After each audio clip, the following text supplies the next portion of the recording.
So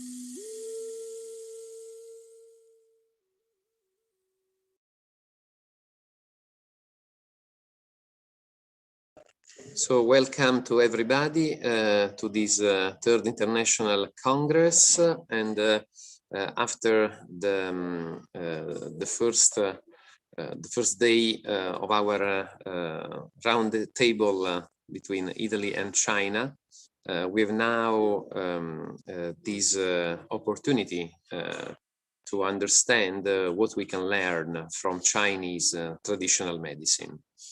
There is a little change on the program, and the first speaker that will be with us in the panel will be Dr. Chaoming Weng from the Department of Life Sciences of the Beijing University of Chinese Medicine.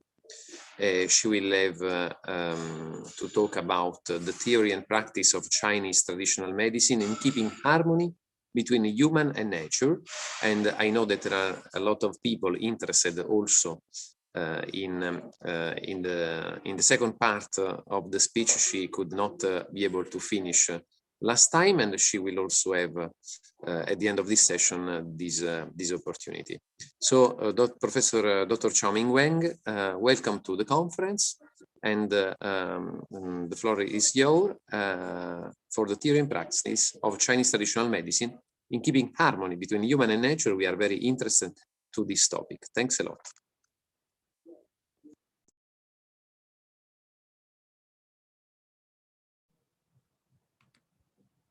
Thank you. So,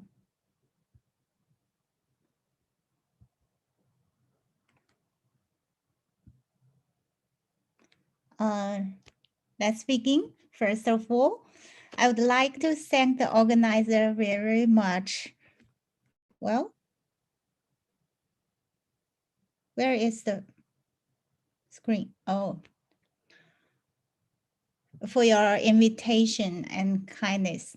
I'm proud of having this opportunity to share the topic, the theory and the practice of Chinese medicine in keeping harmony between human and nature.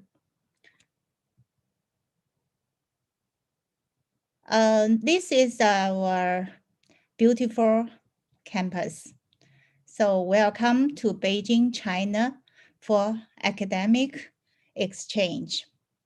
Now, let's start from the very basic logic and some basic connotation of TCM theory together.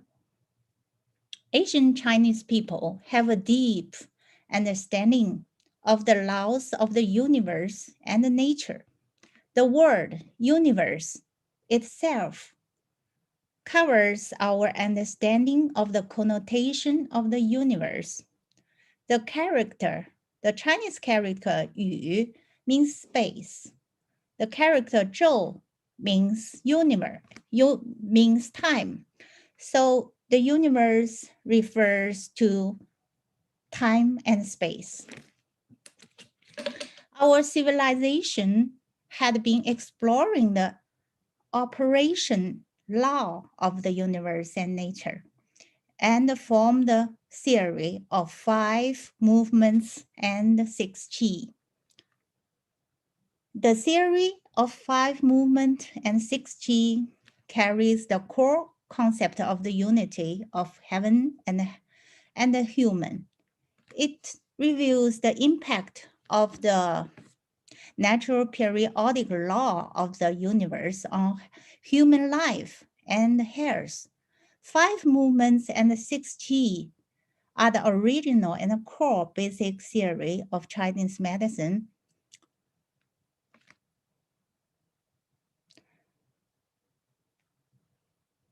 People were born with the qi of heaven and earth, which is affected by the law of 4 seasons.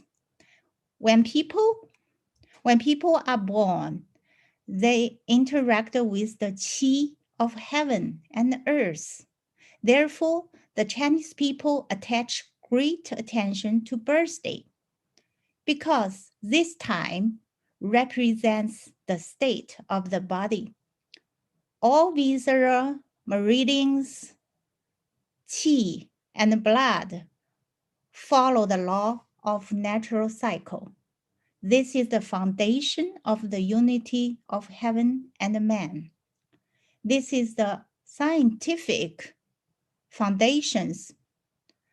This is the scientific summary of Chinese people's observation and practice of nature and life for thousands of years. So our outlook on life is that we believe life is that we believe human and the universe is the one. Some of our audience may be familiar with this Tai Chi diagram. Some may think it as a philosophical symbol or aesthetic expression. Actually, it is a natural running chart, really measured by science. It is also our clinical paradigm of traditional Chinese medicine as the original thinking of Chinese medicine. Yin and Yang represent the nature of qi movement, and the 5 movements are the 5 categories of information characteristics of life. Through the collection of 4 diagnosis information in TCM clinic, that is, look, listen, question, and feel pulse. Look at the pulse. It's here. These are 4 ways of our diagnosis. We can get the description and expression of the whole life information and the human body so as to determine the functional state of the human body in a scientific space-time environment and give a diagnosis based on the whole life state. Someone asked how big it was. Can the laws of natural movement of the heaven and earth be applied to human body? How can we understand the state of human body? As we all know, TCM diagnosis needs pulse information. But what is pulse? Why do we feel pulse? What information can we get from pulse? The 6th 寸口. Look at our hand, near our hand, 寸口 pulse of Chinese medicine is the window. We think it's the window for us to understand the relationship between heaven and the human, which is the unique diagnostic technology of Chinese medicine. The information collection of traditional Chinese medicine is systematic, so the clinical practice is also efficient. Now, let's look at several clinical practice cases under the guidance of the theory. Let's focus on the diagnosis and the treatment, ideas and the solutions of Chinese medicine, which is quite different from Western medicine, which may be useful for solving difficult diseases and multi-system diseases syndrome in modern medicine. So, how does traditional Chinese medicine recognize disease? Traditional Chinese medicine believe that when the relationship between man and nature is harmonious, then we are in a healthy state. When the relationship between man and nature is uncoordinate, and this coordinated exist the regulation ability of the human body, then people will get ill. So that's the illness. This disorder of human rhythm and the lack of regulation ability are the real pathogenic factors.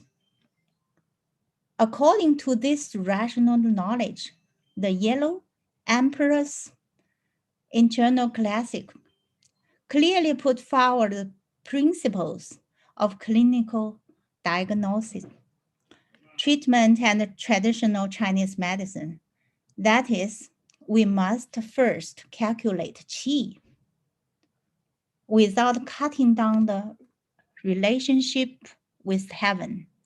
In other words, as a doctor, we must understand where and what time we are.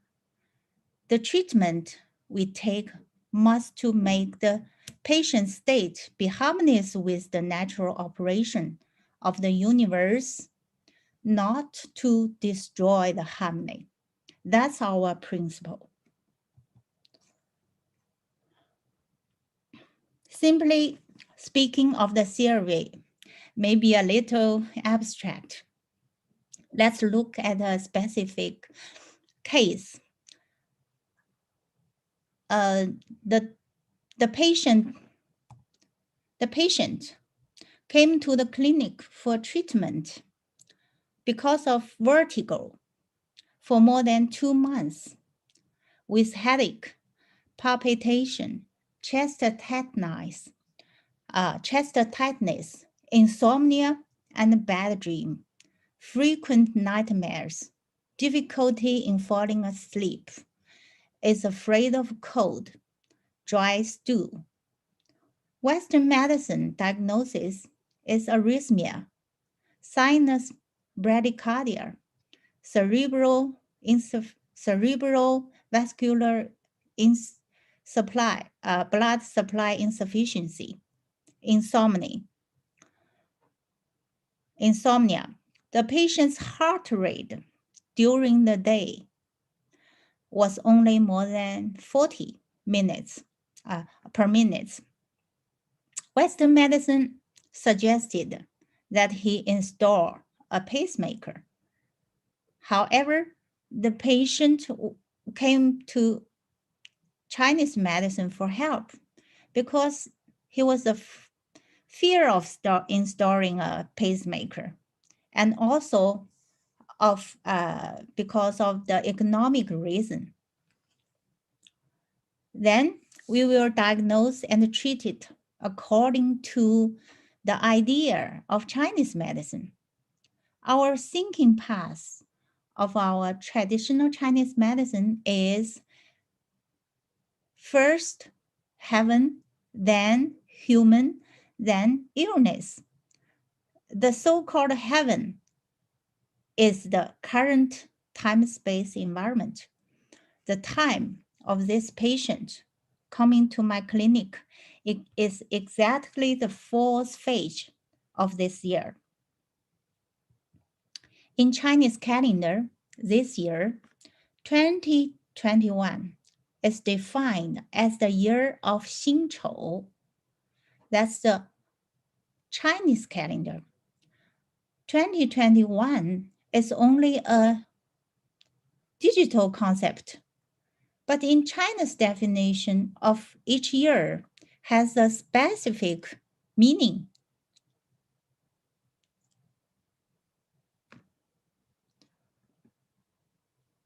China's definition of each year has a specific time and space connotation.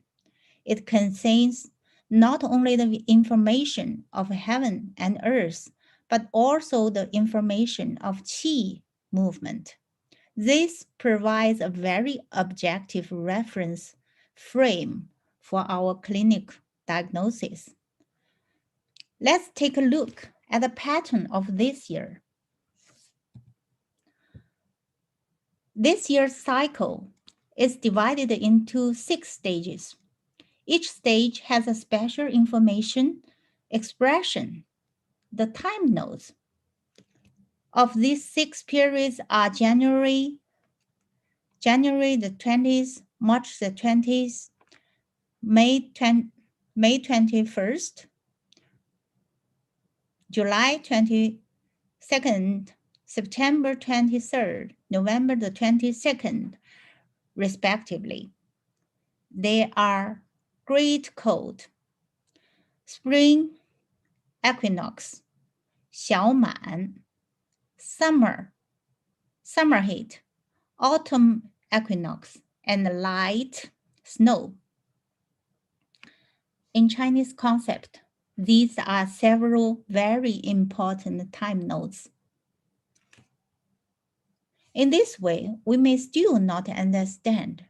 If we compare this picture with the Taiji picture, we can immediately understand the information it represents, the timing of the patient's visit is in this 4 stage. This stage can coincide with the transition from summer to autumn. So in China, Beijing is both hot and wet. The weather is like this, but the patient's body presents a scene of winter. You may ask, why do you say that?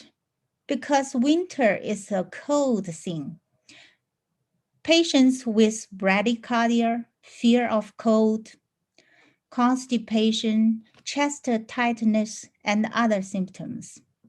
It presents a picture of insufficient power and lack of energy, just like going through winter. This is the disharmony of time. That is what we think of as diseases in traditional Chinese medicine. That is, we are in the time from summer to autumn, but the patient is already in the winter. So that's disharmony. So what causes the patient's lack of energy? Traditional Chinese medicine believes that the power and energy source of the human body comes from the kidney essence. 辛丑 this year is characterized by lack of kidney qi. The patient was born in the year of Xin. The calculation process here will not be described in detail. Both the heaven and the patient are in deficiency, thus caused a huge deviation in the presentation of the body. So how to address this deviation? Chinese medicine has special principles to deal with such deviations. What I use on this patient is called a Syncedra's Chinesis decoction. This prescription is especially designed for patients with Xinnian's disease and kidney qi deficiency. We can see that the patient has no dizziness, insomnia, and arrhythmia after 1 week of use. The heart rate has reached to 80 beats per minute, and the quality of life has been significantly improved. The patient was very happy. This is the effect of Chinese medicine, so simple, so fast, and cheap.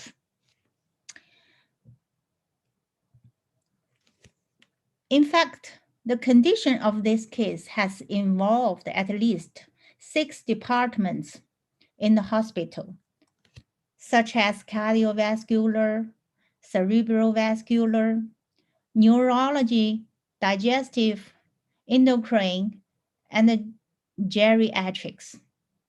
It will be very difficult for patients to register for medical treatment one by one. Moreover, the medication among various departments cannot be unified and coordinated. And the result that the patients may face is to take a lot of drugs. This is the problem and challenge we are facing in the era of global aging. In other words, in an old man, is a old man must take a lot of medicine facing an old age life.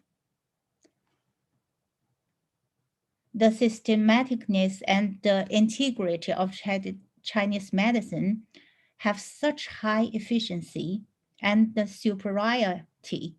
It is worth studying together all over the world. This interdisciplinary global forum was held in a timely manner, standing at the forefront of scientific research. It is our common responsibilities for scientists, clinical workers, and educators to work together to study and solve the health problem faced by mankind. We look forward to carry out a series of interdisciplinary collaboration research on healthy lifestyle, health management, general medicine, and medical system reform. I also sincerely hope to rely on the best scholars in the world linked by the organizing meeting of the conference to work together. In addition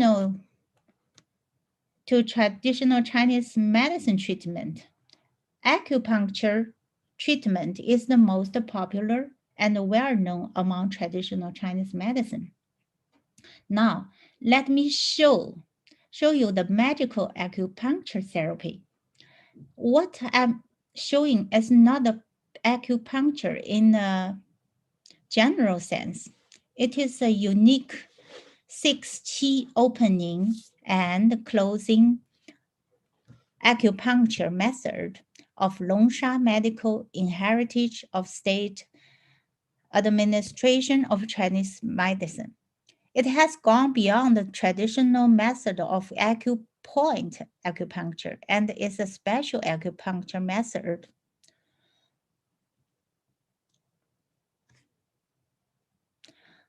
Let's look at a case.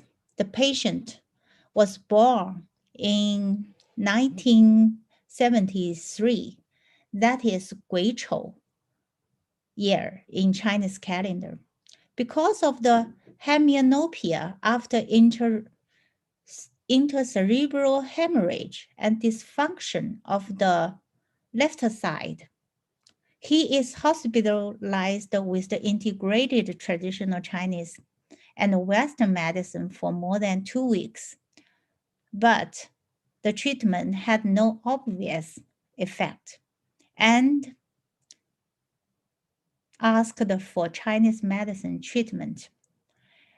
At that time, the consultation time was December 2020. That is at the 6th phase of Gengzi year. That is last year. The patient's complexion look as yellow and black. Hemianopia, adverse movement of left limb, and loose stool. The tongue is dull with tooth marks, and the tongue coating is white and greasy. Pulse is sinking. According to the theory of Chinese medicine,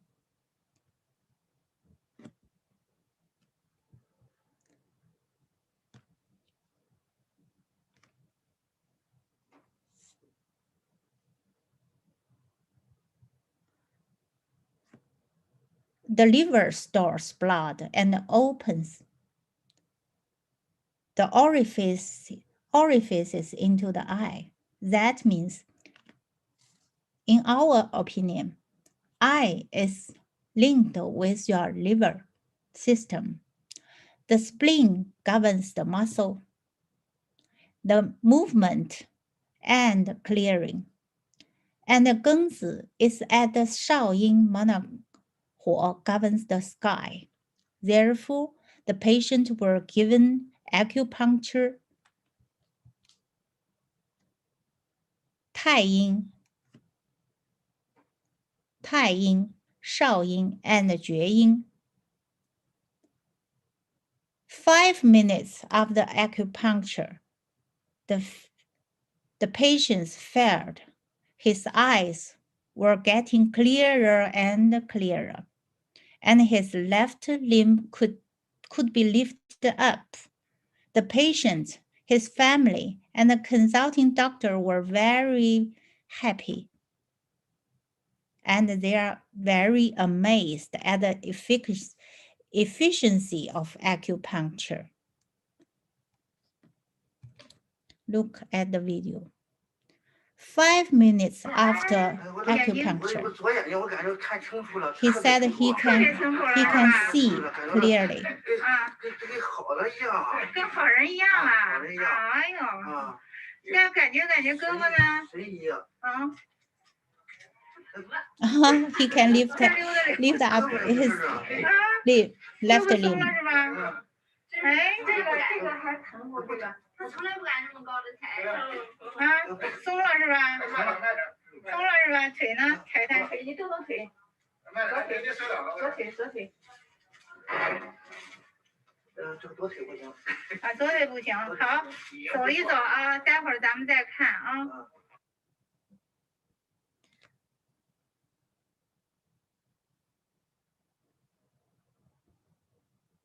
This case gives me a great inspiration. According to the interpretation of modern medicine, it takes a long time to repair after nerve injury, and the recovery of vision is even slower. The dysfunction of the limb function and activity after stroke needs longer time to repair, or even leave disability. According to the theory of 5 movements and the 6 qi in Chinese medicine, the 6 qi opening and closing acupuncture, this method opens the channels of the patient's meridians and activates the function of the Zangfu organs, which can achieve such a rapid magical effect. So, how can the qi movement in Chinese medicine be explained by modern science? This is precisely the need for interdisciplinary collaborative research of modern science to jointly promote our understanding of life and health. This is a successful case of European traditional Chinese medicine doctors who listened to our lecture and learned the theory of 5 movements and 6 qi, practiced the opening and closing 6 qi acupuncture during the epidemic last year. The patient has lost taste since the spring of 2020. At the same time, he has cough and expectoration, and the nucleic acid test is positive. According to the theory of Chinese medicine, this year is Shaoyin, Junhuo governs the sky, hand tying, lung controlling qi and breathing. The spleen governs transplantation and transformation. The spleen of food tying is mainly transported and purified. Therefore, the 6 qi opening and closing acupuncture method of Taiying and Shaoying was given. The patient taste recovered after only one acupuncture, only once. Nucleic acid examination turned negative 1 week later. This is the thank you letter from the patient's wife. She said, since the spring of 2020, my husband has not been able to taste anymore. After just one acupuncture, my husband was about to taste the chocolate. So thank you very much. Then there are many cases reported during the new Crohn period. Patients with new Crohn virus infection are often accompanied by symptoms such as loss of taste and smell. So, what is the relationship between these sensory disorders and dysfunctions of various systems in the patient's whole body? What is the mechanism? Why does the effect of acupuncture take so fast? Why can acupuncture also turn nucleic acid test to negative? Which part of immune mechanism does it activate? These are worthy of our interdisciplinary experts to study together. Above, I shared some of the basic theory of 5 movement and 6 qi of Chinese medicine under the concept of the unity of human and man, as well as the clinical practice cases of Chinese medicine and acupuncture under the guidance of theory. Hope to inspire our clinical thinking and help global interdisciplinary communication and research cooperation through these actual cases.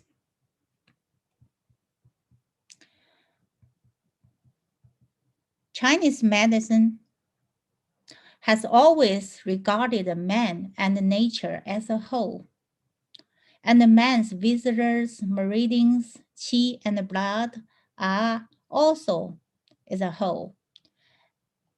They are inseparable whole. Human consciousness, emotion, perception, and the body are also an inseparable oneness. So, why did we divide more and more in scientific research? Growing segmentation. Scientific research shows a trend of fragmentation. Should we think about our scientific methods and research ideas and whether we can carry out a comprehensive upgrade and change? The Yellow Emperor's Canon is a classic. The Yellow Emperor's Canon is a classic work of traditional Chinese medicine. Describes the law of natural changes in the universe and its rule in human life and health. The nature is the classic we should really learn. I would like to end today's sharing with a sentence from my mentor, Professor Gu Zhishan. The Yellow Emperor's canon is a small nature. The nature is a big canon. Let's return to nature and the essence of life.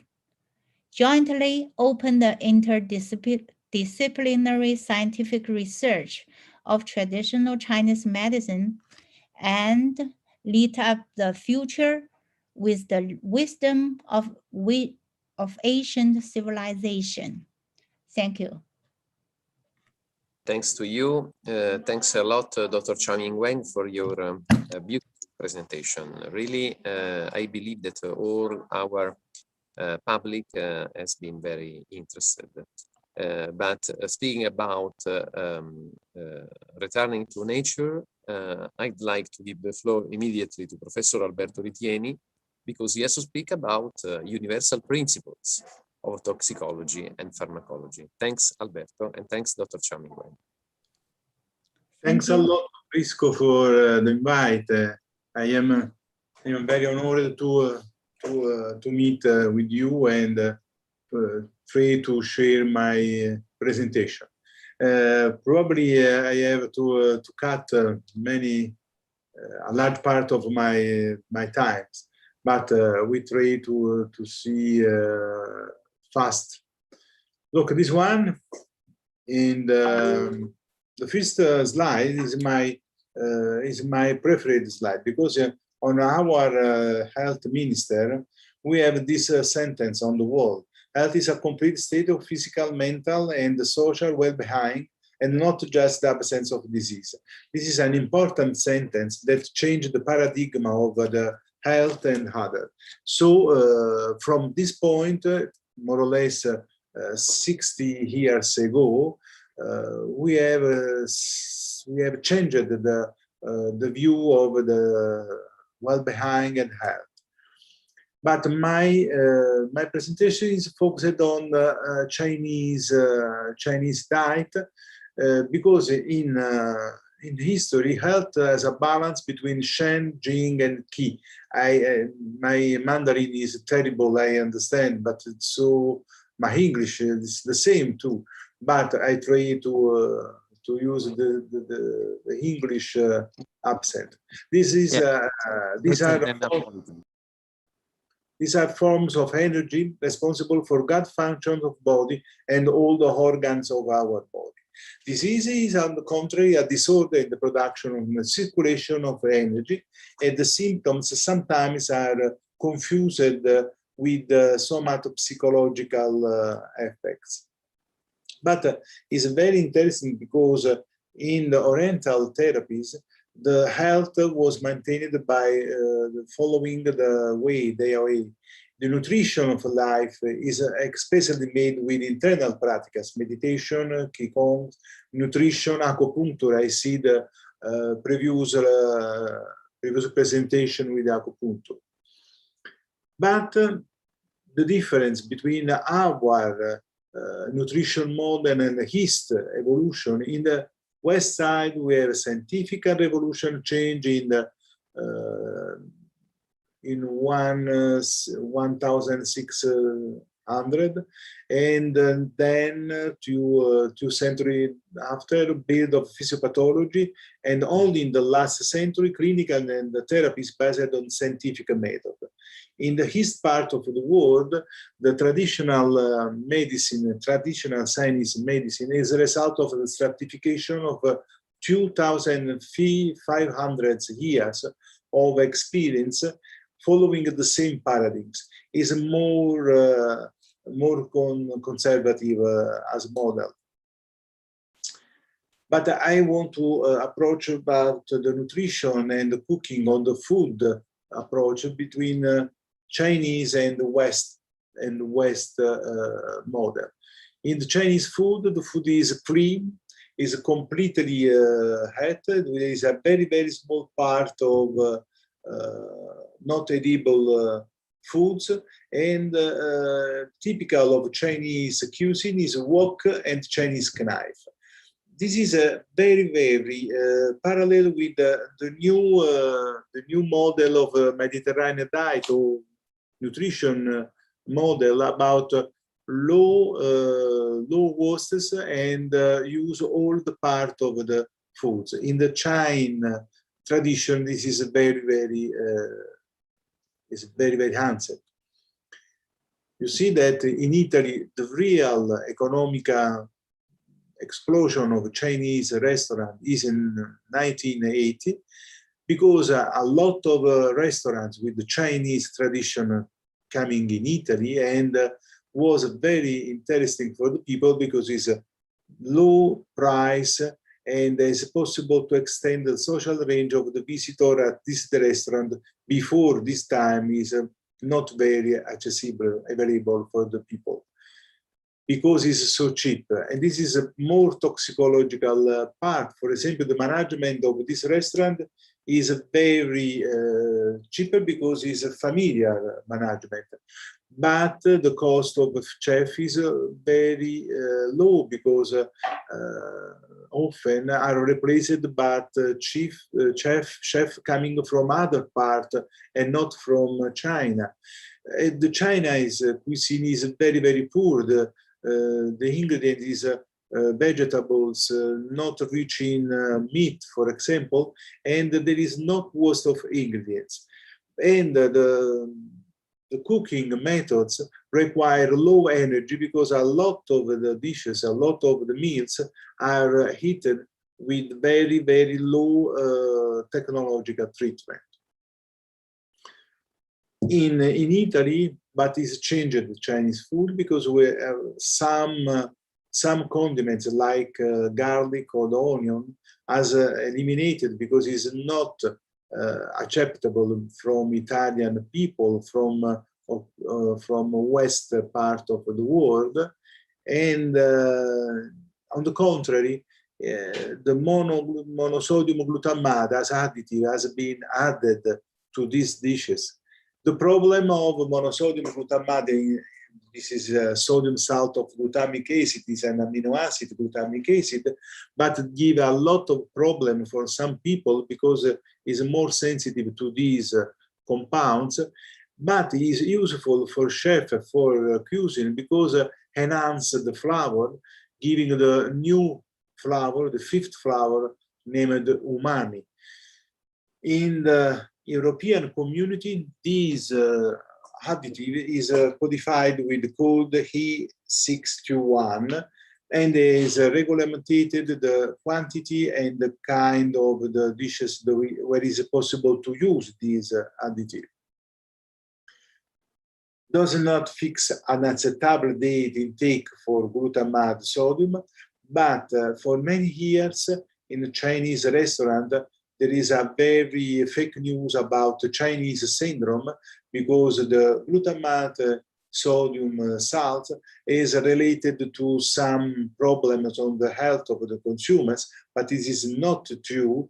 The other problem is the bad handling and the bad storage of some ingredients in Italy, and that gives some problems to consumers when intake these meals.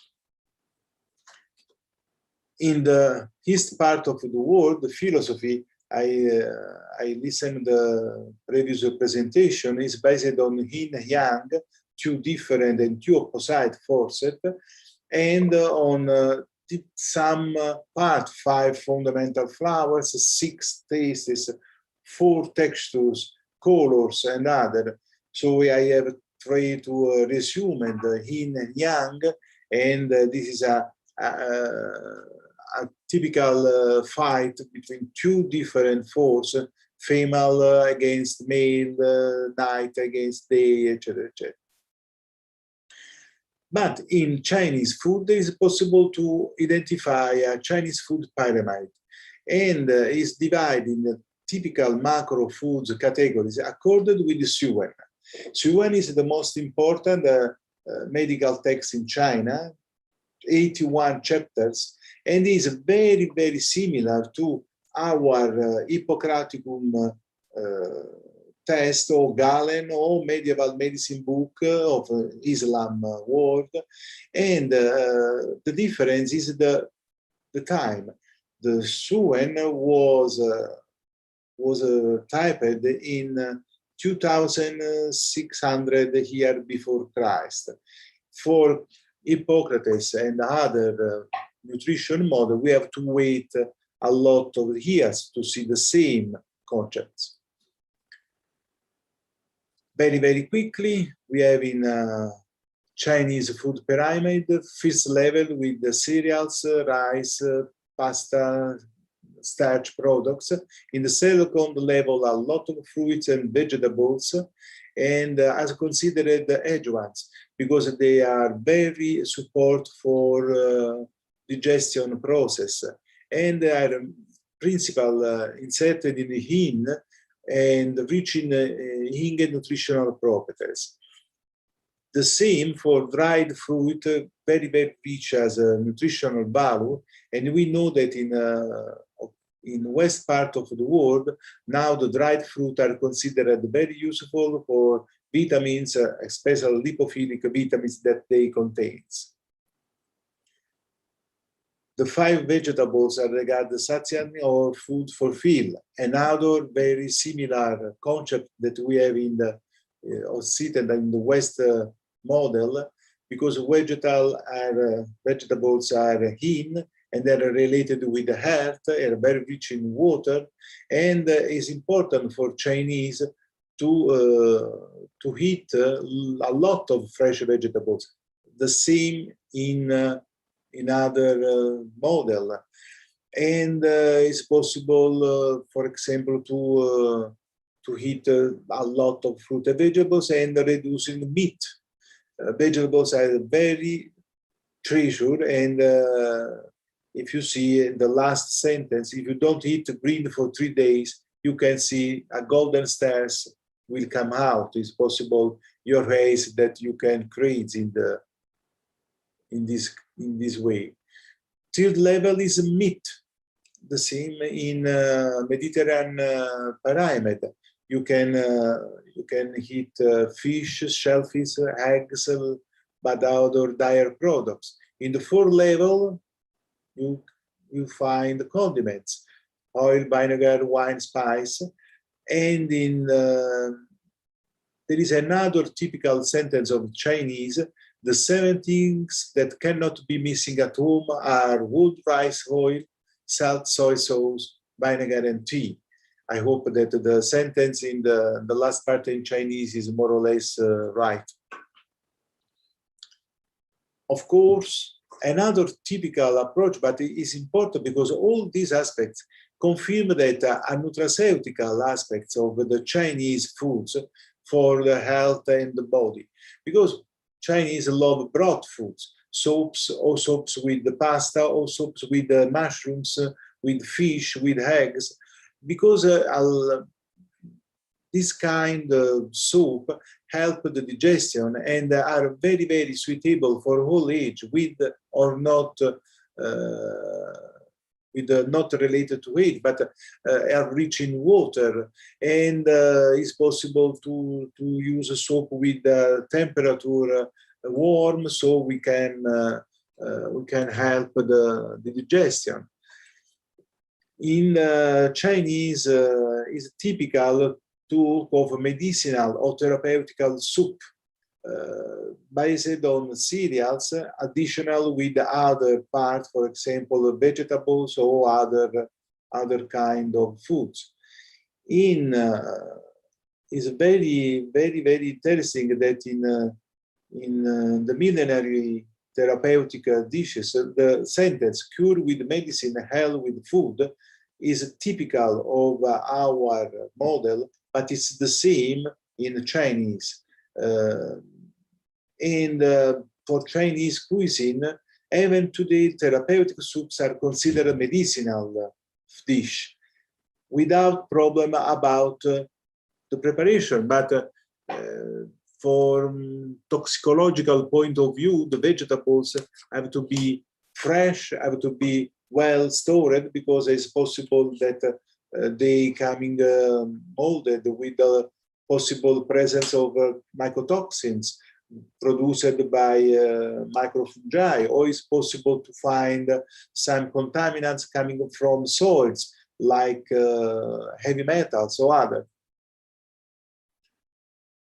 But another typical aspect of the Chinese cuisine is foods and herbs are cooked together in the one preparation. And this comes because the origins of foods and herbs is the same for Chinese people. Well, this one is typical soup.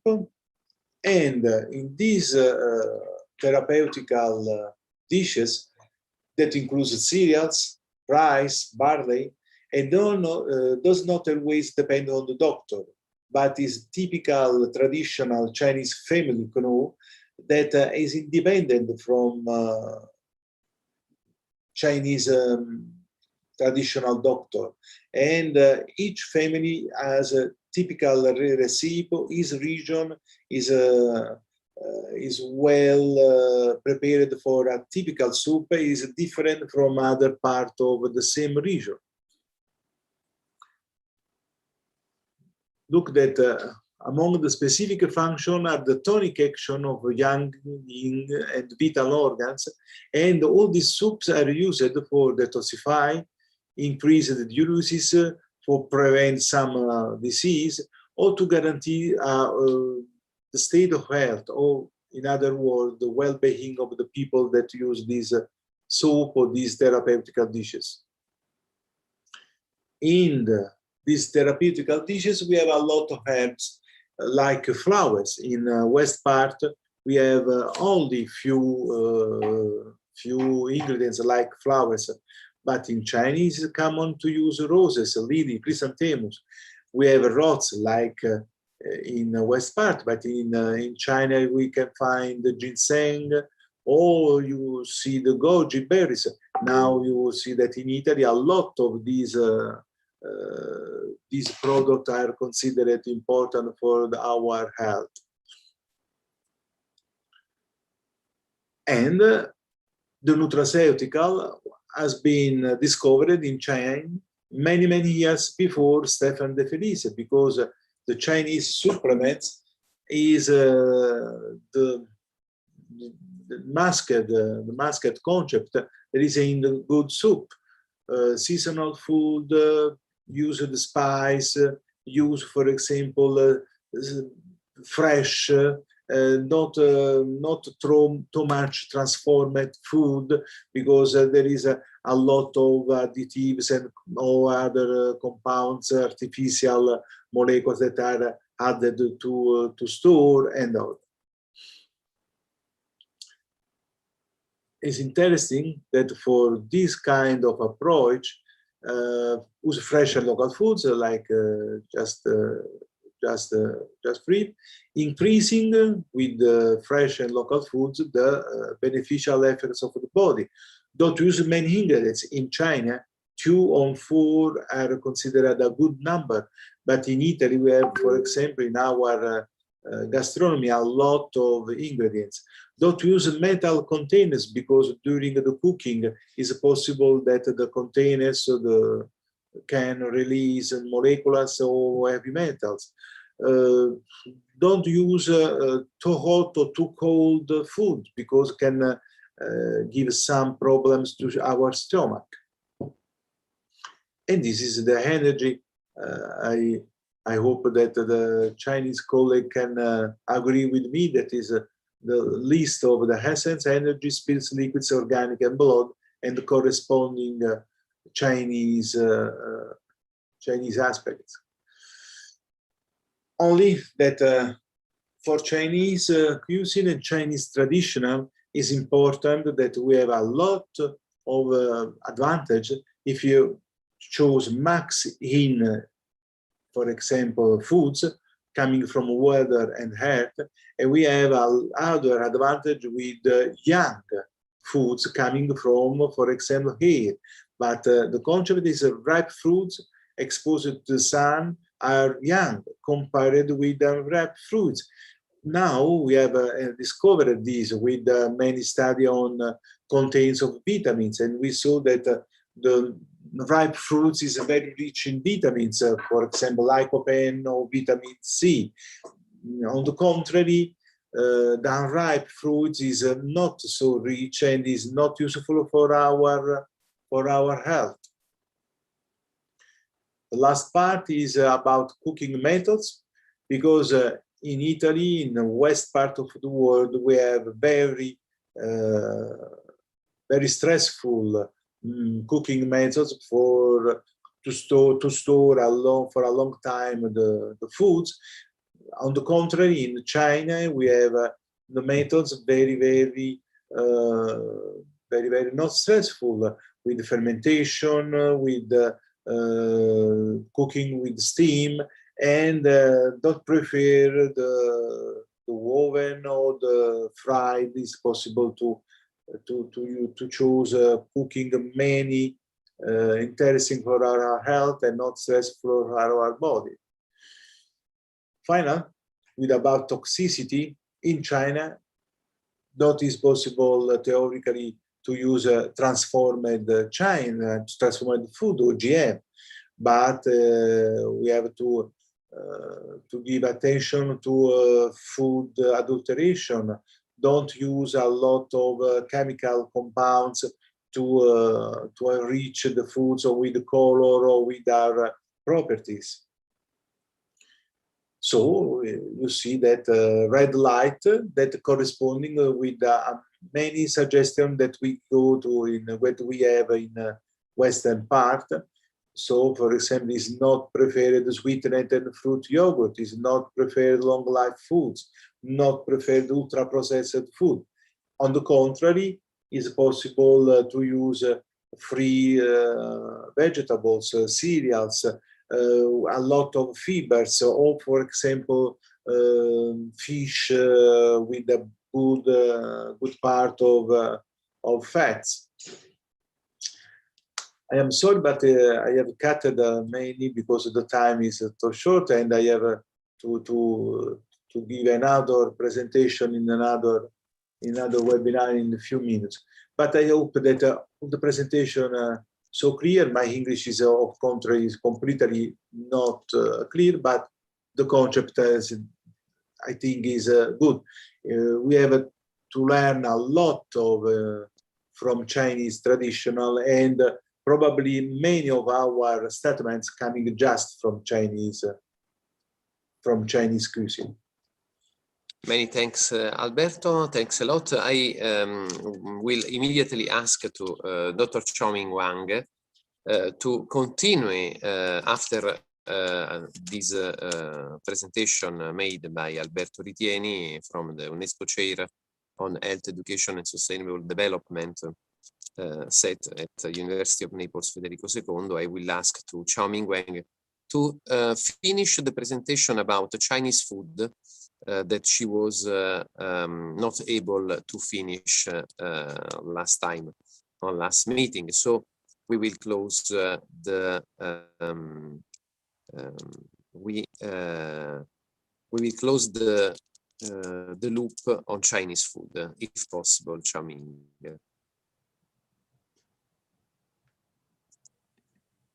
Then we have some questions for you. Okay, I will continue with the last part.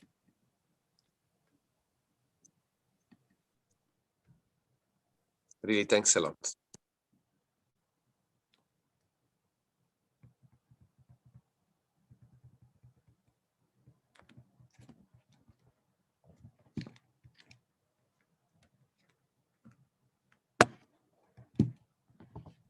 Just to be precise, when Dr. Chaoming Weng said talked about a new crown, she was talking about a new coronavirus. Okay, so COVID-19.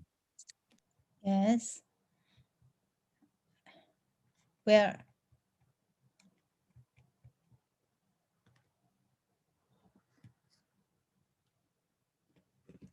I was lost here last time. Did I lost here? Maybe yes. Yes. Yes. So. Yeah, we saw the ginger cola. Yes. In nature, we believe the earth carries the gross collection of all things. In the human body, the spleen soil dominates the transportation function of the human body. The spleen soil transports water, and the valley transports water and humidity, and the spleen governs. Therefore, it is not only the source of blood and the blood biochemistry, but also known as the acquired foundation of the human body. It is closely related to human immunity and metabolism. So, ginger is good for spleen, and so it serves not only as a seasoning in cooking, but also improve the basic metabolic rate, and improve human immunity and metabolism. A simple diet can avoid taking many drugs.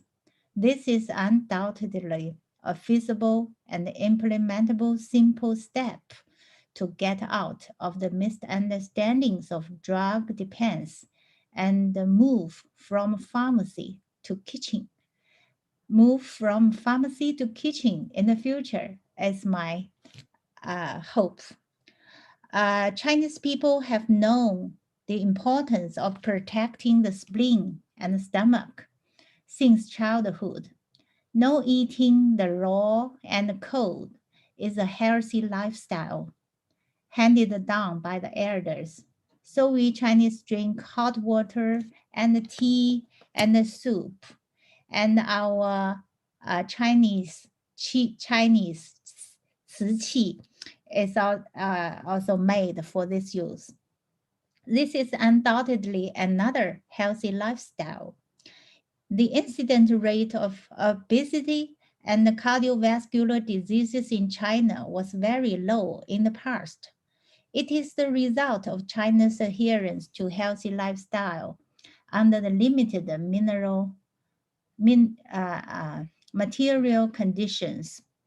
European and American people have been drinking icy water and eating raw and cold for a long time, resulting in obesity characterized by increased waist and abdominal circumference, which is also one of the important factors of cardiovascular and cerebral vascular risk, tumor risk, and infertility risk. With the continuous enrichment of China's material living standards and the change of lifestyle, many young people accept a Western way of life. They also eat cold drinks and drink icy water, resulting in a large and vigorously promote health education and the promotion of healthy lifestyle. Just now, I shared with you the healthy eating habits of ginger in the diet and warming and strengthening the spleen. As a doctor, I hope you will not only hold academic discussion with me here, but really go back to practice. Practice vigorously, promote this small change, and make due contributions to our own health and the health of the population. If you get a surprise, be sure to contact me and give me feedback. We can work together to do a serious interdisciplinary scientific research. Next, I would like to share with you another diet that is healthy, preservation, and has therapeutic effects, which is Chinese porridge.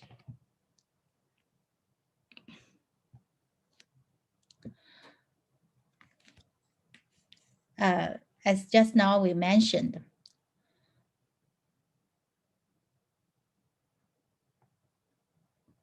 the porridge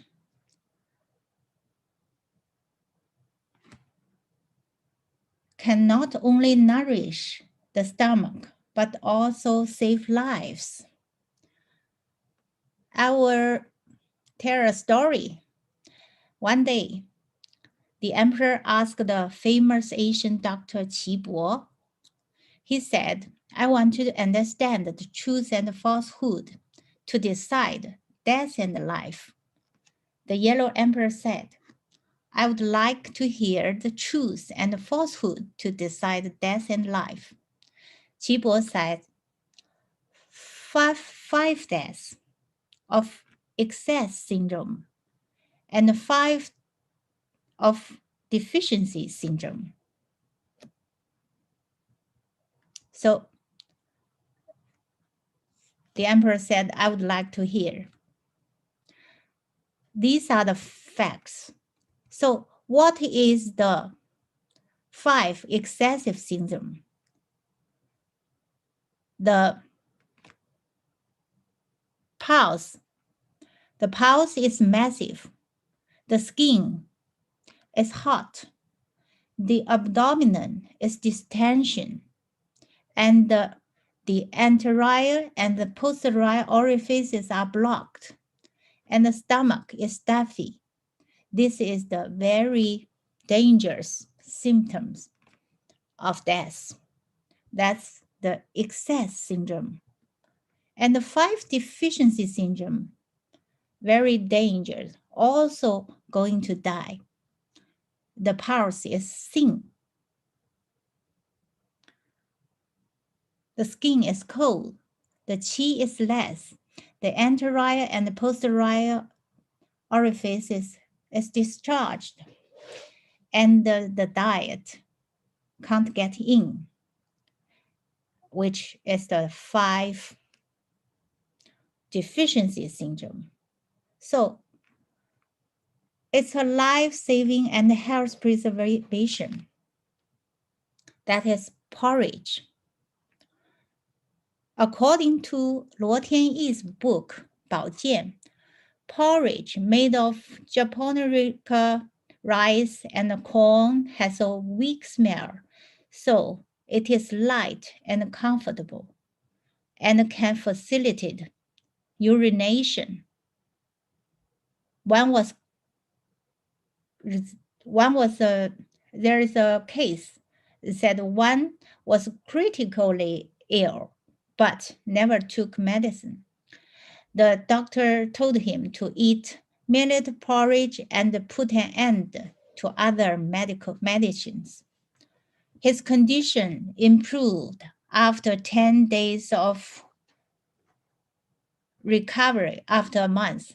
This is the principle that all grains can cure diseases. Eating porridge not only saves life, but also tastes good. It's wonderful to sleep after eating porridge. Porridge has great benefits. Porridge is relatively easy to digest and also has the function of protecting gastric mucosa, strengthening the spleen, and benefiting the stomach. It is suitable for patients with weak spleen and stomach, as well as patients with diarrhea and intestinal infection. Porridge can also replenish the water lost, and the combination of water and the starch in porridge can pass through the digestive tract slowly and remain in the human body for a long time, which makes people feel more moist and drinking water alone. Porridge can also reduce dietary energy and reduce fat and weight. All kinds of porridge have different taste, unique effects, and rich nutrition.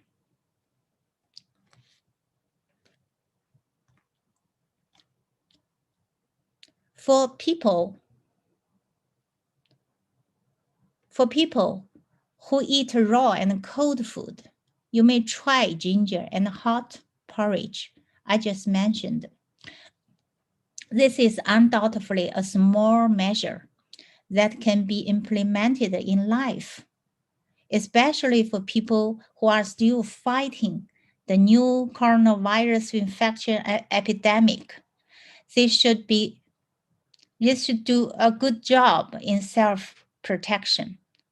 Taking good care of your spleen and stomach is to establish the first immune defense line. This is the acquired foundation of our life.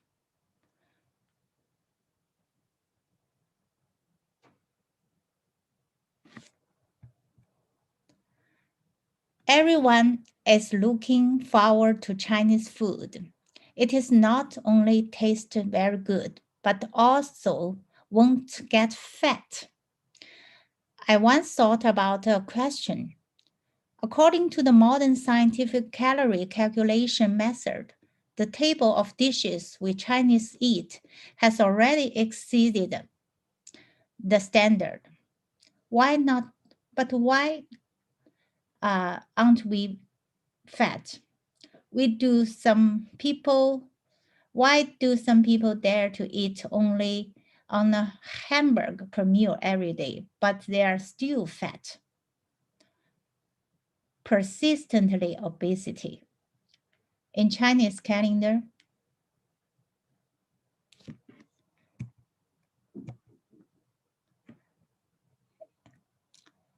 there is a book called The China Study.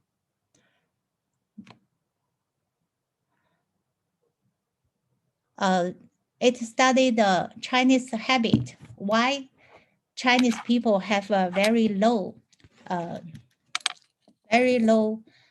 illness rate, and said vegetable is the food to survive your life. And also, this is a principle that grains can cure diseases. Eating porridge not only saves lives, but also tastes good. Some critical and chronic diseases are require porridge. We said not only in our daily life, they can also be used in critical and chronic diseases. These patients, they require porridge rather than transfusion. And we practice in our clinic that these are the method, a good way to survive our lives. So I think Chinese style has some, if we may try some healthy lifestyle like Chinese people, we may benefit from this. So thank you for your attention and welcome to experience China's healthy lifestyle. Thank you. Thanks a lot, Chaoming. We really thanks you for having finished your presentation of Wednesday, and now we are pleased to listen to the video speech of the dean of your University of Beijing of Chinese Medicine, Professor Anlong, on the art of traditional Chinese medicine. Professor have recorded this interview. Dear invited speakers, ladies and gentlemen, I will first of all extend my sincere and warmful congratulations to the successful beginning of this summit. And I hope this summit could bring the various knowledge from different parts of the world to our world stage, to this summit, so that we can work together to tackle the problem we face in the world. We hope successful of this meeting. I hope my presentation could bring in another angles from a traditional medical perspective. The presentation of title is The Art of Traditional Chinese Medicine. I will use the treatment of COVID-19 as an example to explain to you how Chinese medicine to treat the disease. I will first talk about our university. The university was founded in 1956, right after the founding of the People's Republic of China. The university right now have more than 32,000 students, but full-time students has about 14,000. The university is pioneer for international education. Just 1 year after the establishment of university, we are receiving international students. So this is the first time ever for the Chinese university in the People's Republic of China. And also we go abroad to provide the overseas 2-degree program. So we really pioneer in doing this in conjunction with our foreign counterpart. So university right now have 8 hospitals, 4 in Beijing, 4 outside of Beijing, which is located in the south, east, or west of China. Our 8 hospitals receiving outpatient for more than 10 million a year. University also have 8 Chinese medicine center in other countries. So here's the 8 different countries which we have collaborative Chinese medicine center or institutions. So in Germany, in Japan, in Australia, in Russia, in the United States, in Spain, in Romania, and ongoing right now in Serbia. I think one of the tantalizing story is about our university hospital, or also we call the Chinese Medicine Center, in the city, very small city of not far from Munich, called Bad Kürstein. In 1991, we established this very small hospital with 88 inpatient beds. But this hospital has been successfully running for about exactly this year, 30 years. So this is our hospitals. And this is first the TCM hospitals with inpatient facilities outside of China, as continue to be the only one right now. And up to today, the university has this hospital be successfully operated. And from beginning, with very limited recognition by the local residents, up to become very popular in Europe. Right now, this hospital, the patient cost will be covered by the government healthcare insurance. So that shows how successful this hospital has been operated. Today, this hospital still have a waiting list for the patient who want to come in. Average about 3 months. Usually the patient come to this hospital has a regular 1-week therapies. And second, I will give a little bit of perspective about the Chinese traditional medicine.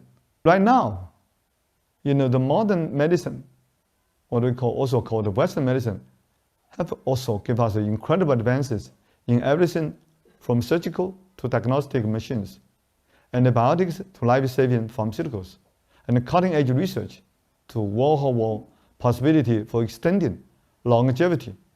We live longer and better because of this modern innovation. Yes, despite the exponential leaps, Western medicine does have its limitation. Polls shows that few people around the world self-report that they are in excellent health. An alarming number of us are plagued by low energy, high pain, and an array of problems in between. So this asks us rethinking about modern medicine. So looking to the past, traditional Chinese medicine does have a lot of experience, solutions, or wisdoms to dealing with the modern diseases. So in this modern time, is something missing. There's something problem that the modern medicine cannot solve. So maybe instead of looking to the future of our technology innovation, we maybe should also look at the past. The traditional Chinese medicine or other cultural traditional medicine could help us to solve this current medical problem. So I will use the TCM theory to explain how this can help us. Here's a very brief history about how traditional Chinese medicine evolved. And according to our civilized and historical documentation, Chinese medicine can be recorded or documented as early as the 1600 BC. So in the Spring and Autumn dynasty, the Chinese medicine theory has become fully established, and many classical books about the Chinese medicine has been well written in that time. So, and the Chinese medicine evolved and faster after Han Dynasty and reached the peak almost to the Tang Dynasty. And then it diverged from Song Dynasty to Ming Dynasty and the Qing Dynasty up to today. So the Chinese medicine evolving in the long history has been well documented in protect the lives of Chinese people at least in the historic record for more than 3,000 years. This is why Chinese population has kept the highest number in the civilized country in the human history. I think this could attribute to the contribution from the traditional Chinese medicine. So this tells the Chinese medicine works well for the Chinese people before the modern medicine into the China. So let's tell a little bit about the theory, how we look into disease. The key for Chinese medicine to look into disease is the holistic view. And we use the yin-yang balance. The key is using yin-yang balance to regulate the human body's physiology from the abnormality back to the normal conditions. They have 5 different ways of regulating different energy movement.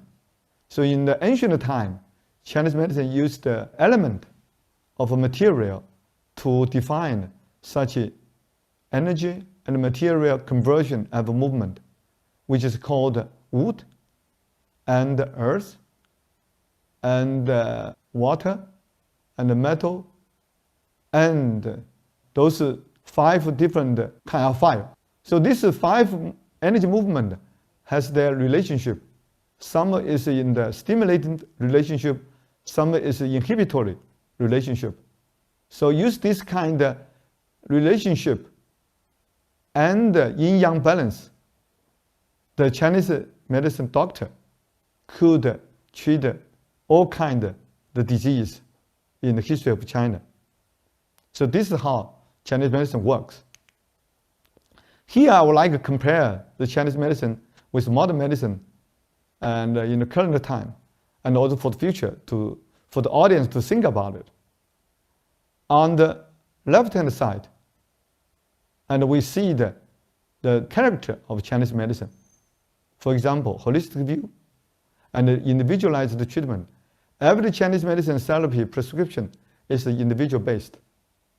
And also is multiple herbs or action in combination for each therapies. And also we have some drugs that can be used as synergistic herbs, which is stimulating and help the drug to deliver to the right target.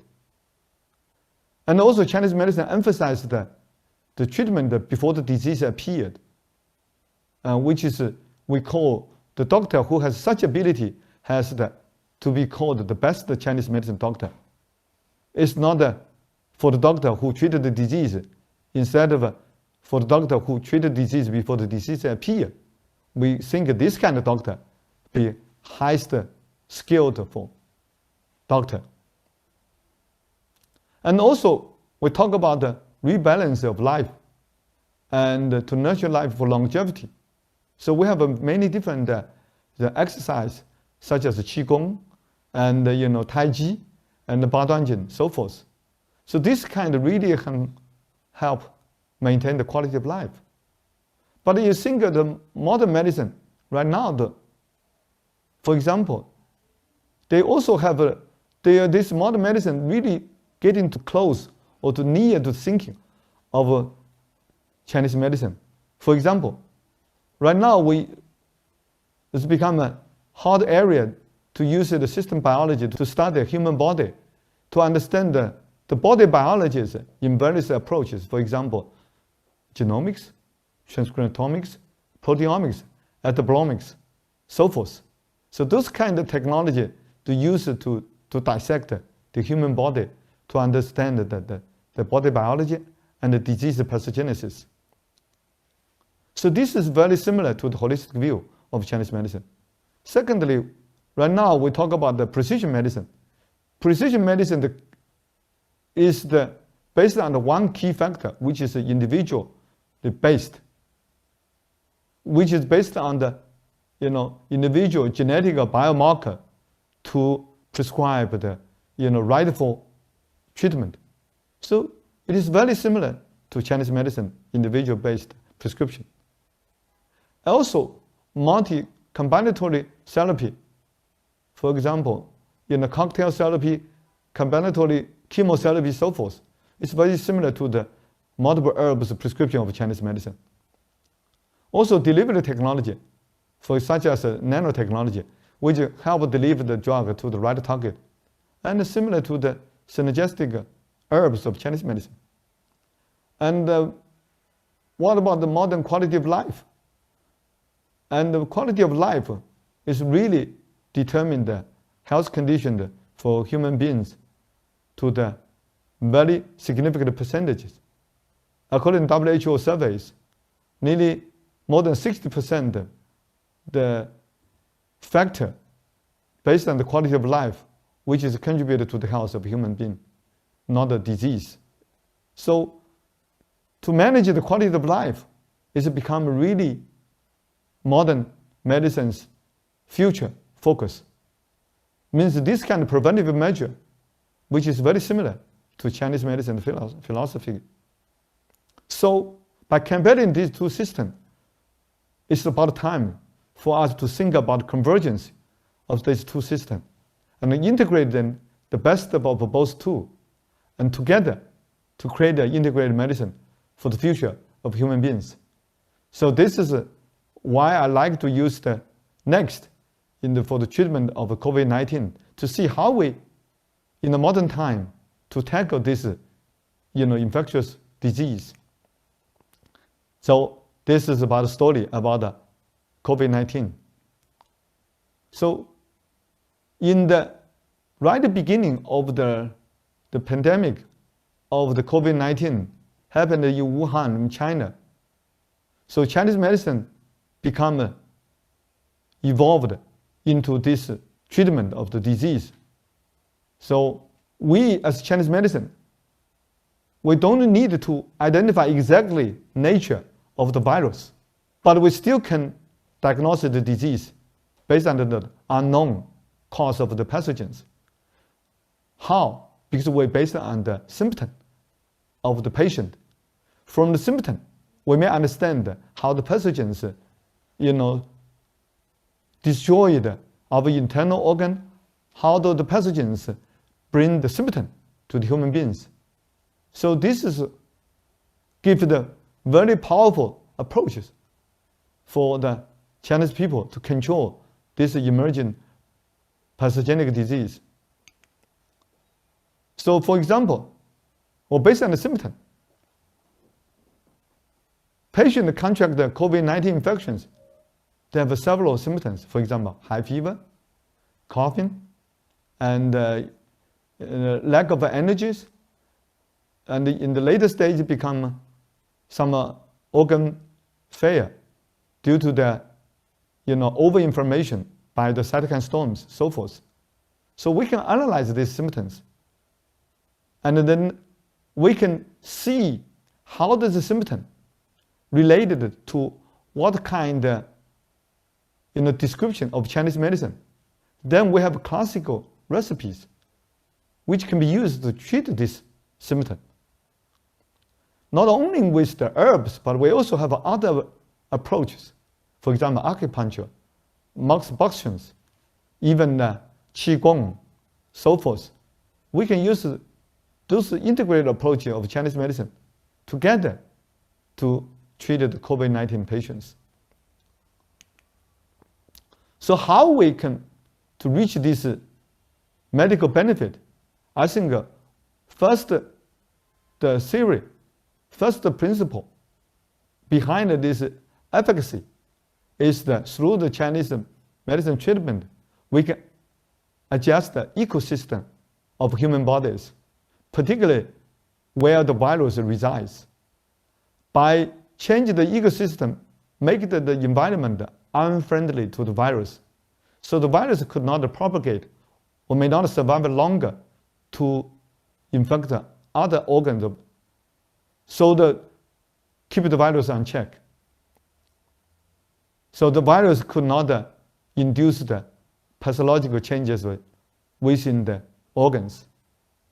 So by modifying this ecosystem of a body, we also can make the virus to expose the longer as a low number of load to the body immune system, so the immune system could fight the virus when the battle, when the virus is not in higher title. Secondly, Chinese medicine can treat this COVID-19 symptom by keep the cytokine storm down through the herbal ingredient to downregulate the cytokine storm the expression. So many genes who may express these cytokine genes, molecules. So Chinese herbs could have the role to downregulate the expression of these cytokine molecules. So to keep the cytokine storm from happening. Third principle to treat the COVID-19 disease is the use of Chinese herb to keep the digestive tract in the good condition. According to Chinese medicine, digestive tract is not just the digestive system. It also belongs to the immune system. Because make the digestive tract in a healthy condition could help the patient to have a better ability to fight against the virus infection by providing enough nutritional factor to regulate the immune system, so forth. This human body can fight the virus from infecting from one tissue, from one organ to the others. Also, fourth principle is any patient come to the treatment of COVID-19 is individualized based.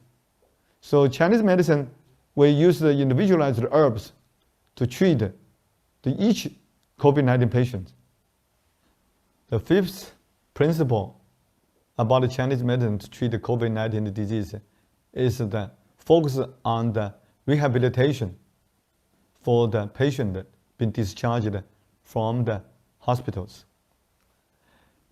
In the Western medicine hospital, after the patient been diagnosed with a virus, immune system, and fevers, if this was found negative, the patient could be discharged from hospital. But this discharged patient still have weak body energies, had many other symptoms, has not been fully addressed. So Chinese medicine can come in to play a very significant role by giving them an herbal treatment to solve this post-COVID-19 syndrome. So we can, based on the individual symptoms, and we can prescribe individual-based herbs to reinvigorate the energy or vigor of a body so that the patient could gradually move back to the normal condition before they contract the COVID-19 infections. So post-COVID-19 syndrome happened very significantly low in the patient who was treated by the Chinese medicine after discharge from hospital. So this is a very good example to demonstrate why rehabilitation is very important for the patient discharged from hospital after COVID-19 treatment. So these 5 principles we used, we think the Chinese medicine works for COVID-19 patient. Let's give example. Our university medical team worked in Wuhan ICU unit. So we use these 5 principles. We successfully treated, more than 80 ICU patients. So with our 100 medicine team, so in Wuhan, with this successful operation, we really demonstrate the Chinese medicine works on COVID-19 through the 5 principles we talked about before. So from our successful story on the treatment of COVID-19, we can expand it even longer horizon. Actually, traditional medicine can be found around the world. Many indigenous knowledges and traditional knowledge about the medical therapies can be found in many cultures and many countries. It's because of the rapid development of modern medicines, we somehow ignored this treasure. So I think the COVID-19 should bring us re-attention to this valuable resource. Use this valuable resource for our human being right now to use modern technology to discover the insightful knowledge and wisdom. We use this wisdom for our modern healthcare system. Maybe integrate this wisdom into the future medicine. Maybe we can use this wisdom to create a new medicine. So this is we think this valuable research can really become a really good part for our human being to work together. I think our university have confidence to believe the global joint effort on revitalization of these traditional medical knowledges, we will surely have better options to tackle future health and wellness challenges, regardless of culture, religion, and racial difference. In the end, I hope my presentation could bring you some take-home message to rethink our civilized past on the traditional medical knowledges.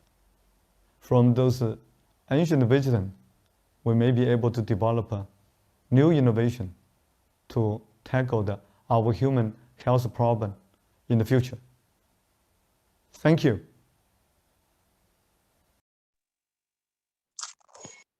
Yes, it has been a very interesting speech and plenty and full of really interesting thoughts. The Dean is looking and calling for a new vision of medicine and highlighting the principle of holistic vision to the human being that is at the basis of Chinese traditional medicine. So although it was not possible to have him here in presence, I think that it is an original and interesting contribution. So I would like in this slide to give the floor to Nicholas Ainslie from LSA and GT Research, California, USA, because Chinese traditional medicine might represent also an opportunity for possible pharmaceutical application. What do you think about Nicholas? Thank you very much for inviting me to speak. I'm very pleased to be able to share my viewpoints regarding the pharmaceutical applications of traditional Chinese medicine. Here. Okay. Apologies, I'm having a little bit of connection errors. Okay, so today, we've been looking a lot at the holistic approach of traditional Chinese medicine, or TCM, of which I'm a firm believer that convergence of multiple fields will lead to the best health outcomes for many, many patients. However, in my talk, I will be focusing almost exclusively on the pharmaceutical applications, specifically the search for novel active pharmaceutical ingredients, or APIs. These are both highly valuable from a therapeutic sense for the health outcomes of patients, as well as financially very valuable in a global pharmaceutical setting. So first, to understand where we're going to be beginning our journey, we need to look at modern drug discovery, and it's a convergent field. You could see that many different disciplines across many different types of science and other types of analytics come together to make this possible. For example, you have robotics, high throughput and ultra high throughput screening using assays, data science, bioinformatics, computational biology, and computational power all need to be brought to bear. And if you look at the ability to screen for drugs, high throughput screening can screen around 10,000 compounds a day using assays. Ultra high throughput screening, which is a new development, can screen up to 100,000 different compounds of interest per day. This ability to process and screen is very remarkable. However, the inputs for this process are still of the utmost importance. No matter how fast you could screen and analyze these compounds, if you don't have good inputs and well-researched inputs, this system essentially can be a very large waste of time and resources, either for startups or established pharmaceutical companies. So the ability to create what might be called a short list is highly valuable, and I'll show you in the next slide. So the pharmaceutical discovery process is very high risk and extremely high cost. As you can see here, if you were to get molecules to a preclinical stage, you have an attrition rate of about 73.4% in these data between the preclinical stage and the phase 1 stage. And that represents a very large loss of capital outlay and other time and personnel resources. Once you get to phase 1, the odds are even worse. To get from phase 1 to approval, only about 9.6% of available molecules and other drugs make it to the approval stage. And even then, once approved, they are often subject to financial and cost-benefit analysis to even go for marketing and bring them to market. This is especially bad for very rare or orphan diseases, where there is essentially a market so small that it doesn't make sense without government subsidies or other philanthropic subsidies to bring them to market. And to give you an idea of the cost to bring a drug to market, and this figure includes the attrition or the cost of compounds that are abandoned along the way from up to preclinical and then also through approval. It costs about $2.6 billion to take a single drug to FDA approval and into the market. So one of the main ways you could look at streamlining the process for drug discovery is something called bioprospecting, looking for natural sources of highly valuable or potentially highly valuable active pharmaceutical products, or APIs. A way that you could even go further is to leverage existing knowledge bases, and you can look to fields such as ethnobotany and other types of anthropology to help us understand where to start. And one of the most complete histories and widely written historical accounts is traditional Chinese medicine, which I'll be referring to as TCM. These texts and pharmacopoeias date back thousands of years. And if in a recent analysis across all available Chinese pharmacopoeias, to give you an example of the breadth of their involvement in the natural world, there are more than 11,000 herbs recorded, as shown by these analyses. Even with this ancient tradition, there are many new resources being brought to bear. For example, the new Encyclopedia of Traditional Medicine, ETCM, created in 2019, creates a powerful user interface online to allow for researchers to start to look at the relationships between ingredients, the relationships between formulations, as well as the available genetic information for all these organisms. Currently, it has over 400 herbs, more than 3,900 formulations, and more than 7,000 ingredients, all shown in extreme detail. These databases have actually already been leveraged to enhance the drug discovery funnel, which I'll touch upon later. Another powerful tool on the back end and also used to either discover or validate these findings is genome mining. Two of the main avenues here would be comparative genomics and transcriptomics, or transcriptome analysis. Comparative genomics allows a fully sequenced organism to be brought into the analysis platform and compared to a number of other organisms, specifically model organisms or organisms known to produce endogenously the API or API classes of molecules. Here you can see a very simplified diagram of what might be done. For example, a pineapple being compared to the rice model organism, or the pineapple being compared to the Arabidopsis model organism. Transcriptomics, on the other hand, is a little bit more pointed. It allows for you to get a snapshot of what's currently being expressed from the genome in a cell. This allows you to either stress a certain organism if it's known to produce an API under certain conditions, or if it's completely unsequenced and you don't have a reference genome, it allows you to just analyze what's being expressed and remove a lot of the superfluous information. Moving back to traditional Chinese medicine, case studies for very modern developments in organisms with high therapeutic value. Chinese traditional medicine has known about these for very, very long time. For example, the very first writing about cannabis used in a medical sense was from about 2737 BC, from a text in which Emperor Shen Nang had used a cannabis-infused tea to help treat poor memory, rheumatism, gout, and malaria.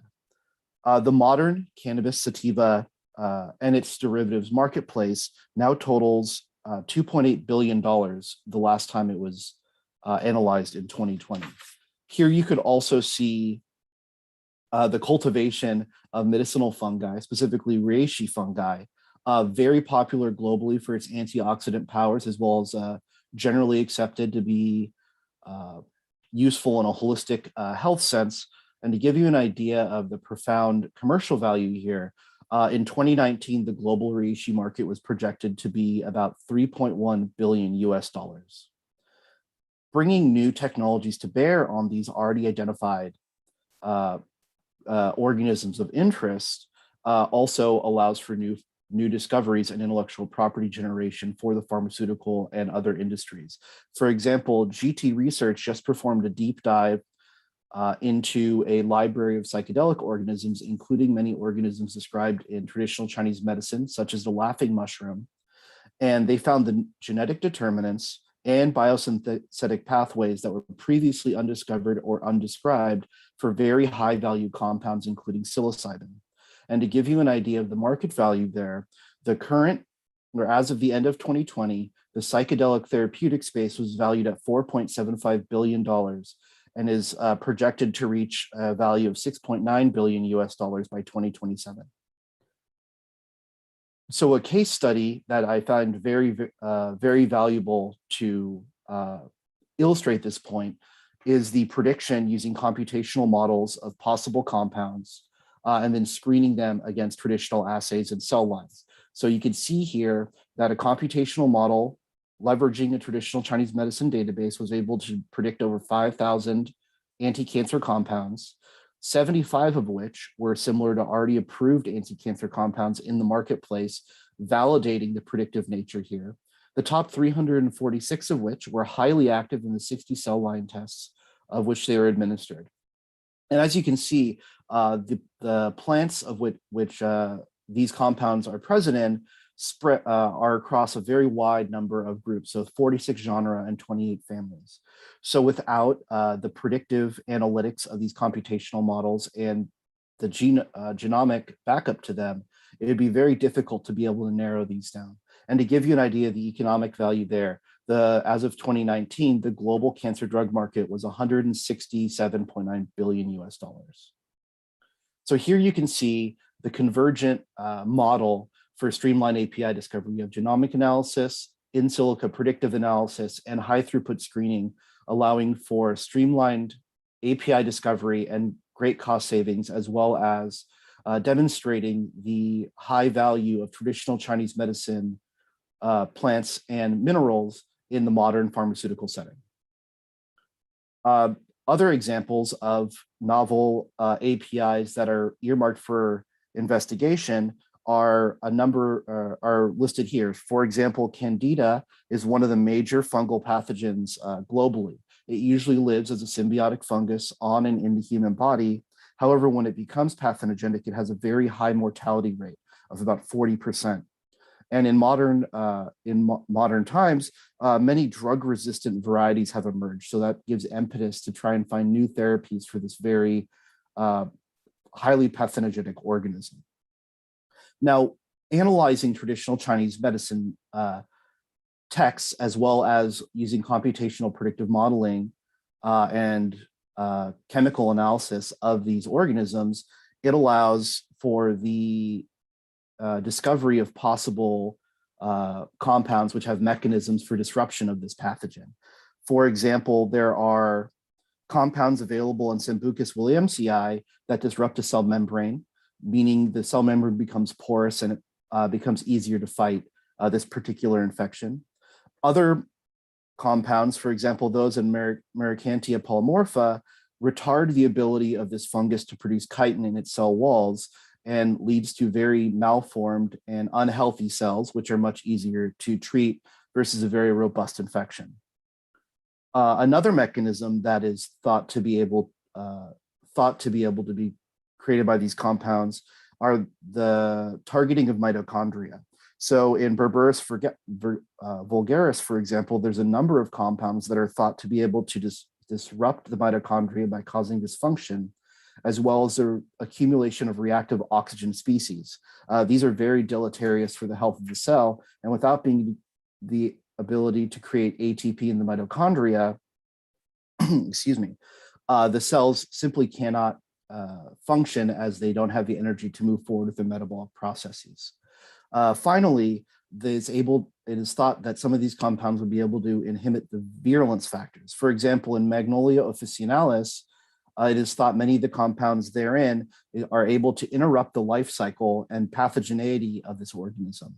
It downregulates a number of different growth factors and hyphae-specific genes, specifically in something called the yeast to hyphae process. When the Candida is active as a yeast, it's very low virulence and actually is what lives symbiotically within us. Once the yeast to hyphae process is undertaken, the hyphae spread, and that's when the pathogeneity moves forward. And to give you an idea of the value of the anti-Candida molecule market, as of 2019, it was $956 million. Anti-seizure plants as well are being screened. From a recent screening, the allyl biphenol was identified as a chemical scaffold for future discovery of compounds. So once again, allowing for a targeted drug screening ability. And then, excuse me, and finally, the inhibition of CYP3A4 is extremely important. This particular item helps your body bind and remove drugs from your system. So it has major implications in pharmacokinetics, dosing, and possible investigation of cross or drug-drug interactions in patients. And to give you an idea, for example, of the anti-seizure drug market, in 2018, it was estimated at $16.56 billion US. One of the most famous examples of a modern API discovery that was put into practice was by Yu Tu, who was awarded the Nobel Prize in Physiology and Medicine in 2015 for her and her team's discovery. You can see in the 70s, they identified the possible agent, therapeutic agent in the traditional Chinese medicine. And by 2001, the WHO highly recommended this artemisinin-based therapy for malaria globally. And here you can see there are other TCM-derived products currently used in cancer chemotherapy. To give you an idea of the value of these molecules, the global chemotherapy market was estimated in 2017 to be a $97 billion market.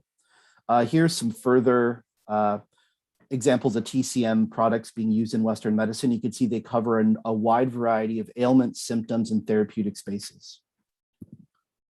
So once we have the traditional Chinese medicine API identified, where do we go from there? And we're going to look at some models for success that have been shown to be highly effective.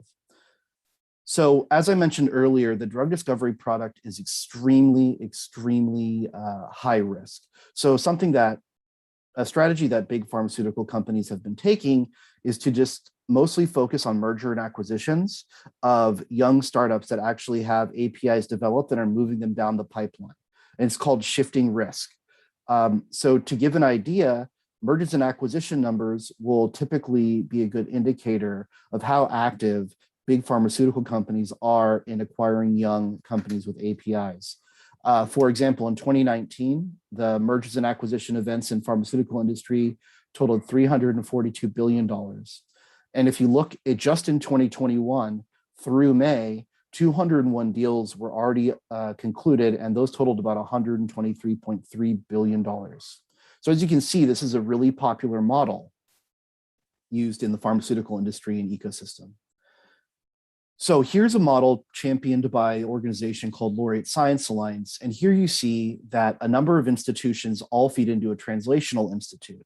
While no one institution on the periphery here, which are the basic research institutes, have necessarily the expertise to translate and spin out a company, you can see that it is of the utmost importance for all of them to constantly be in collaboration. These are traditional Chinese medicine institutes. These are basic Western research institutes. These are pharmacological research institutes. So the cross-pollination of ideas between all of these interdisciplinary approaches are highly valuable in developing new IP assets and APIs. Another ideology championed by Laureate Science Alliance is giving young scientists the ability to pursue their intellectual curiosities within the framework of an institution. So when you're young, relatively speaking, under 40, you are in your peak creative years. And we've spoken to a number of Nobel and other prize laureates, and they almost to a person, these were the years in which they made their discovery that would eventually lead to their award. So as you can see, being able to spread ideas around, collaborate, and then feed these developed ideas into a translational institute is highly valuable. To give you a little bit more refined look at it, here you see the research institution generates the original intellectual property. It's fed to the translational institute that continues the drug discovery and actually has specialized personnel on staff to streamline this process. It starts the preclinical studies. At that point, it's passed over to an investor consortium, which continues to help develop this intellectual property with further funding, help with business relationships, as well as helping them put together preclinical studies and the business plans to move it to the next stage, which is the spin out of the new company, which often involves the original research institution, as well as the original inventors to see them have some upside. Here it continues down the path to preclinical, maybe phase 1, phase 2, phase 3, before it's typically acquired by a pharmaceutical company. However, if the new company ends up in phase 3, there's a real possibility they might be able to take the drug to market themselves. Here's a case study that shows the validity of that particular pipeline. Here you see some very reputable institutions on the left.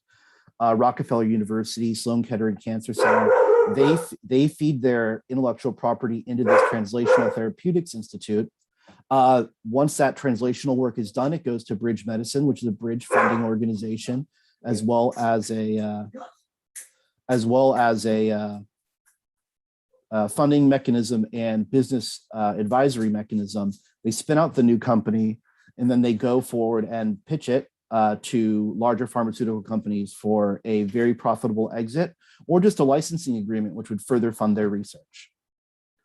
So in conclusion, the traditional Chinese medicine is a very highly valuable resource for novel API discovery, and I would like to do a call to action for further interdisciplinary research between Western medicine in search of APIs and the traditional Chinese medicine, which is full of very valuable knowledge and intergenerational knowledge, which goes back thousands of years. Thank you.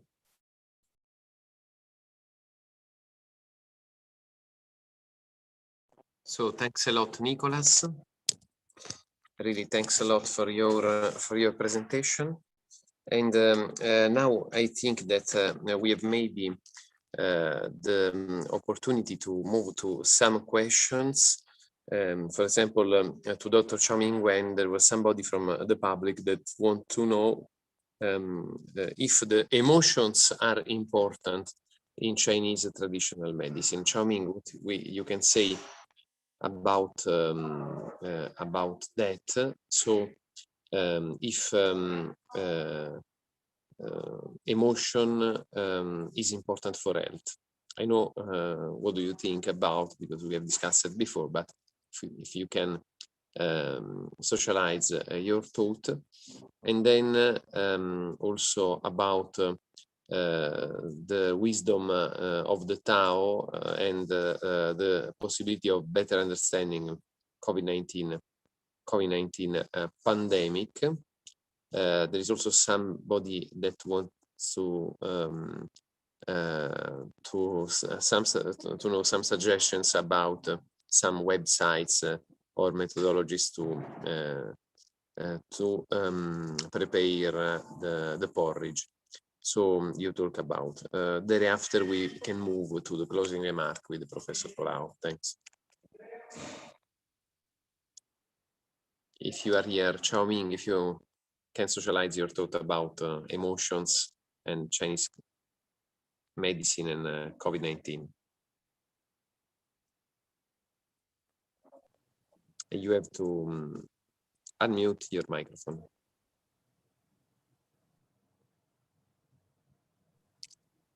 I don't know if there are other questions for Nicholas Ainslie or. Yes. Yes. Okay, yes. We think emotion is the emotion function is quite related with the 脏腑 function, the visceral and the meridian and the qi and blood. It is a whole. It can't be separated. So all the emotion and the emotion is correlated with the function of the body and the health condition. And we treat the body can help emotion, and also emotion can affect the body function. It's a whole. So in Chinese medicine, human, the relationship between human and nature is a whole, and also emotion and the body function is a whole.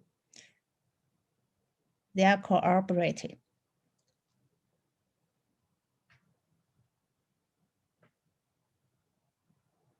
So perfect. Thanks for your reply. Do you think you want to say something on the capability of Chinese traditional medicine to better address some issues related to diagnosis and treatment of COVID? Yes, I think a healthy habit is very important for our health. Nowadays, people pay much more attention on drugs, but I I think the most important is to have a healthy lifestyle, and we can nourish ourselves in the daily time. And the most important to have a good sleep. That is very important to our health. And we eat a healthy diet is very important, especially for Western people. I will suggest, strongly suggest that you reduce the icy and cold food, and drink hot tea, water, like porridge, such kind of food, especially in this COVID-19 epidemic situation. Actually, COVID-19 is it's more easier to get in people who is with wet and cold constitution. So keep warm and keep a good spleen and stomach function is the first immune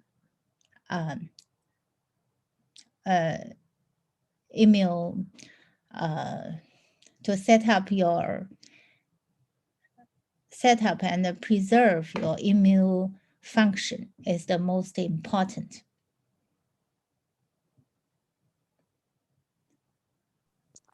Thanks and again. Also, yes, and also exercise and sleep. Nowadays, I'm a doctor. I've seen too many people who sleep very late, or in long time insomnia. That is a very dangerous or a very important risk factor to all the diseases, because we have to keep our rhythm with with nature, be in harmony with the nature, and sleep in the night, and have a good breakfast. People always eat too much in the night. That's not good for health. You may eat a good breakfast and have a deep sleep. That's most important. Yes, sleeping well is well recognized source of health, and it reduces also cardiovascular problems, but also other problems. And of course, eating well is another major determinant of our health. So and also another exercise, yeah, it is so important to look at the person in a kind of holistic visions, like your dean, your principal of the school of Beijing was saying, Professor Xu, actually is the basis. Then for emergencies, here in Western countries, we are used immediately to assume drugs or to go for surgical interventions. Maybe you are trying to say to us that in some cases it would be enough just to stop the way to catch the signals that your body is giving to you, to stop and saying what is going wrong, where this kind of disharmonic phenotype comes from. Yeah? Thanks for all these kind of stimuli. Thank you as doctor that has been trained in Western countries. I really appreciated this comparison, this vision, this opportunity that you have given us, and we hope we can cooperate in the future, even with other initiatives. I don't know if Maria, Giulietta, or Nicolas, other members of the panel that are still present, wanted to say something. I have to say hello on behalf of Professor Anna Maria Colau, who is the chair holder of the UNESCO Chair on Health Education and Sustainable Development, which is following this conference by train. She's traveling to Venice, so a very beautiful city, internationally known, and of course for work. And she's not able to have a good connection that can be quite stable to say hello personally. Thanks, Professor Colau, for having organized this session in cooperation with Giulietta Aidar, that I thank you so much, and Professor Ritieni from the UNESCO Chair in Florence. Is there somebody from the panel? Giulietta, you want to say hello? Yes, well, I think I'll speak in the name of Giulietta as well. It was very important this week for the Congress to be brought all these issues of medicine to the Congress. It's very, very important, especially these two views, the Western view that takes into account this relation, this relation of the harmony of with nature and humans, and as well as this marvelous developments in the Western countries of the API discovery medicine. And to have these two views are most enriching. Also, it's important to see the interests in the Chinese medicine to make it simple, fast, and cheap treatment, because this is a problem that we face all over the world. That treatments are getting higher and higher price, and any health mechanism cannot sustain this cost. So having all these suggestions that you mentioned, taken from a changing lifestyle, which was also mentioned on Wednesday from the part of the Italian friends, that a lot is related to the change in lifestyle, is of great importance. Also, I would like to add that the body is a factory of transformation. And if we see the body as a factory of transformation, transformation in so many ways, transformation of what we receive from the outside and a transformation of what we receive from the inside. And so thinking of health and nutrition as this movement of filtering and transforming. And as you showed in your slide on Wednesday, that you start with this opposition of health and unhealthy, and then you go to a second level. What would count is being healthier, which is another level of reality. It's another stage to acquire. And then you mentioned the aim of all this nutrition is immortality. Immortality understood in a broad sense, not only expansion of life, our lifespan, but immortality in the sense of being in touch with this harmony of the universe that you mentioned in the beginning of your talk. So I thank you all for your presentations. And in the name of the Congress, I would like to invite you all to participate in the presidential issue of our Congress next year that will take place in October. And it will be a great opportunity to continue this marvelous transdisciplinary laboratory, because this Congress, this virtual Congress, has been a great space of listening to people from all over the world. More than 350 people talked here during these 10 months of Congress. And now we are all eager to meet you all, and we invite you all for the Congress that will take place first week of November next year in Mexico City. And will be an opportunity for a face-to-face exchange, which promise to be most enriching to all of us. Thank you. Thank you, Maria. Beautiful Maria. I like you. Ok, Prisco, un momento. Voy a hablar en español porque no sé hablar inglés, pero un ratito nomás para agradecer en nombre del Tercer Congreso Mundial la presencia de ustedes, porque es muy importante, como decía María, el contacto y el diálogo entre el Occidente y el Oriente. Muy importante, porque son procesos de conocimiento que hay que dialogar.